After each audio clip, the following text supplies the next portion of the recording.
बात करते हैं किडनी कैंसर के ट्रीटमेंट के लिए। क्या ऑपरेशन ही एकमात्र रास्ता है किडनी कैंसर के अंदर? आइए जानते हैं और क्या ट्रीटमेंट ऑप्शंस हैं और क्या तरीके हैं इलाज करने के किडनी कैंसर के अंदर।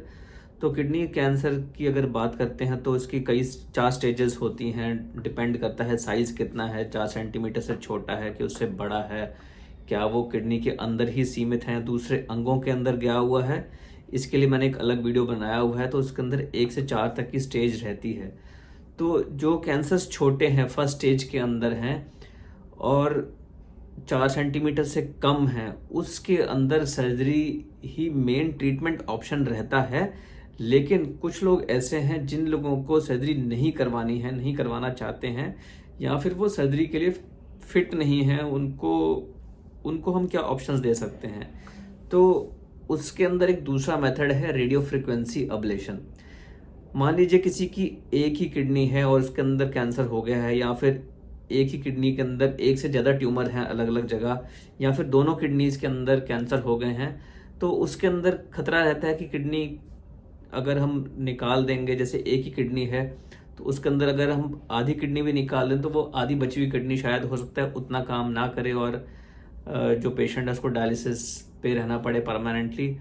या फिर अगर एक से ज़्यादा ट्यूमर है तो पूरी किडनी निकालनी पड़ेगी, या फिर दोनों साइड में अगर कैंसर्स हो गए हैं तो उसमें भी ऑपरेशन करना जो है एक चैलेंजिंग हो जाता है कि दोनों को आधी आधी किडनी कैसे निकालें। तो उसके अंदर हम ऑप्शन देते हैं रेडियो फ्रिक्वेंसी अब्लेशन की। रेडियो फ्रिक्वेंसी अब्लेशन के अंदर क्या करते हैं, जो कैंसर हैं, कैंसर के जो टिश्यू हैं, उसके जो सेल्स हैं, उसको हम रेडियो फ्रिक्वेंसी वेव्स द्वारा उसको जला देते हैं।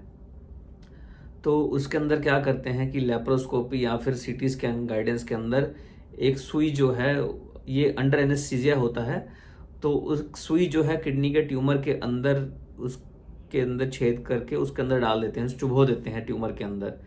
तो उस और जो सुई है, जो नीडल है, प्रोब बोलते हैं जिसको, उसको हम रेडियो फ्रिक्वेंसी जनरेटर होता है उसके साथ कनेक्ट करते हैं और उसको कुछ मिनटों के लिए जनरेटर को जो है एक्टिवेट करते हैं, ताकि उसके अंदर से जो रेडियो फ्रिक्वेंसी वेव्स हैं वो निकल के जो ट्यूमर है उसको जो है हीट करके जला देती हैं। इससे क्या होता है, कैंसर के सेल जो है वो मर जाते हैं और ट्यूमर जो है उसकी ग्रोथ रुक जाती है। आम तौर पे अगले दिन तक आपको हॉस्पिटल से डिस्चार्ज कर देते हैं और आपको हम फॉलोअप के लिए बुलाते हैं शुरुआत में कुछ दिन के बाद, और फिर 3-3 महीने पे चेक करते रहते हैं अल्ट्रासाउंड या फिर सीटी स्कैन द्वारा कि जो ट्यूमर है वो पूरी तरीके से ख़त्म हुआ है कि नहीं हुआ है, या फॉलोअप में दोबारा कोई नया कैंसर तो नहीं बना, या वो कैंसर वापस तो नहीं आ गया है। अगर वो कैंसर वापस आ जाता है तो उसके अंदर हम दोबारा रेडियो फ्रिक्वेंसी अब्लेशन कर सकते हैं, या फिर हम उसको सर्जरी भी कर सकते हैं अगर उसकी रोकथाम नहीं हुई है। तो इसके अंदर कुछ साइड इफ़ेक्ट्स हो सकते हैं, जहाँ पे हम नीडल डाली है उससे हम वहाँ से ब्लीडिंग हो सकती है, या फिर वो ट्यूमर अगर बहुत डीप है, या फिर जो आसपास के अंगों के पास है, जैसे कि आसपास आंत होती है उसके पास है, तो उसके अंदर उसका जलने का खतरा रह सकता है। तो और जो किडनी की जो ट्यूब है उसके पास अगर वो जलाते हैं तो किडनी की ट्यूब, जिसको यूरेटर कहते हैं, उसके अंदर भी उसको नुकसान पहुंचाने का खतरा रहता है। तो बेस्ड ऑन कि कहाँ पे ट्यूमर का लोकेशन है, उसका साइज है, रेडियो फ्रिक्वेंसी अब्लेशन एक ऑप्शन है। सर्जरी एक प्रेफर्ड मेथड है, लेकिन एक ये ऑप्शन है। सर्जरी जो है एक प्रूवन, एक लंबे टाइम से जो हम देख रहे हैं स्टडीज़ के अंदर कि सर्जरी ही इसका बेस्ट ऑप्शन है। लेकिन जहाँ पे सर्जरी नहीं संभव या सर्जरी नहीं करवाना चाहते हैं, वहाँ पे रेडियो फ्रिक्वेंसी अब्लेशन किया जा सकता है। क्या इससे कैंसर का कंट्रोल सर्जरी जितना ही कामयाब है? इसकी लॉन्ग टर्म जो स्टडीज़ हैं, अभी लंबे अरसे की जो स्टडीज़ हैं, वो भी पूरी तरीके से हमारे पास उस चीज़ के आंसर नहीं है, जवाब नहीं है।